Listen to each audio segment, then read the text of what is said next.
Annie Carter Lee, a mother and a wife in the 1800s, contracted a severe fever in 1805 that just would not subside.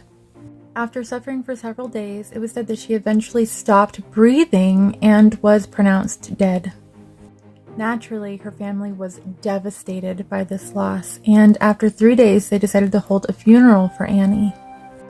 Shortly after she was buried inside the family crypt, a caretaker was walking around when he happened to hear sounds coming from inside the crypt. He opened it and was shocked to find Annie still alive. This mystified people at first, but it was later determined that her breathing had just been so shallow that she had managed to convince doctors that she was dead.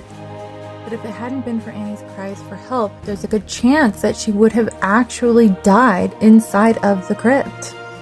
And no one would have thought anything of it. Nobody would have ever questioned it because they had all believed that Annie was already dead.